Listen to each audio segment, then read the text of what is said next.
大家好，今天要和大家拆解和修复一台高端的图形计算器 TI Nspire CXC CAS。这是目前为止功能最为强大的计算器，它可以绘制复杂的曲线图形，可以处理文档和编程，甚至有人用它来打游戏。极限开发的使用功能会导致按键的过度使用，甚至失灵，就像我手中的这一台计算器一样，多个按键按下后都没有反应。这种故障一般出现在质保期之后，怎么维修呢？我们将通过2期视频的内容，完整记录拆解和修复的操作过程，希望能提供一些参考。首先拆下电池舱盖，拆下电池，抠下顶部的橡胶脚垫，可以看到这里隐藏的2颗螺丝，中间电池舱内有2颗同样的螺丝，可以使用型号为 1.0 的微型一致螺丝刀将其拆下。底部为2颗标准梅花螺丝。下面拆解主体，这里不要尝试强行打开，正确的打开方式是首先翻至正面，轻轻掰动2侧的边框，配合电池舱内轻轻上推，即可将主板和前面板一同拆下。此时可以看到主板的全貌了。从上到下依次是 USB 外部接口、CPU 中央处理器、存储芯片和电源管理、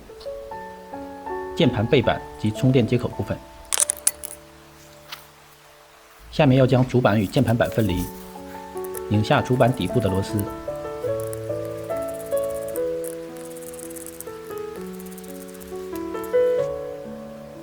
将主板轻轻向上掰动，使板间连接器分离。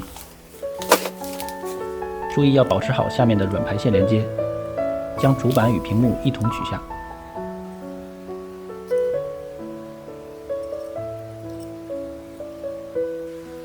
下面开始拆解键盘板部分，拧开板子上的14颗螺丝，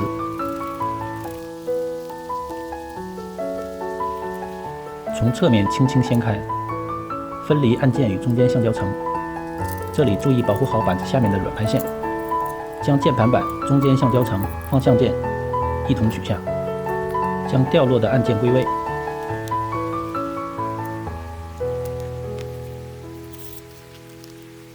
使用微型一致螺丝刀拨开方向键连接器，拆下软排线，拆下中间橡胶层。可以看到这里均匀布置的一颗颗小小的金属片，因其形似锅盖而被命名为锅仔片，又因其结构简单、使用寿命长的特点，被广泛应用于各类电子设备的功能按键。下面开始拆除这些已经失效的锅仔片，在 PCB 边缘轻轻剥离固定锅仔片的贴膜。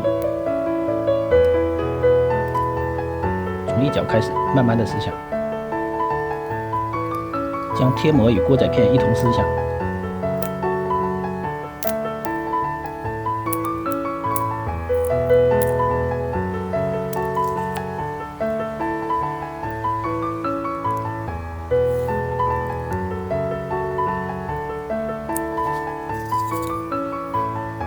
同样的操作，撕下另一片贴膜。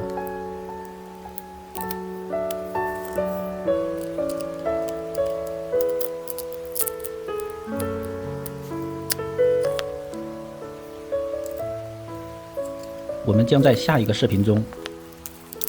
通过更换锅仔片的方式，实现这台计算器的最终修复。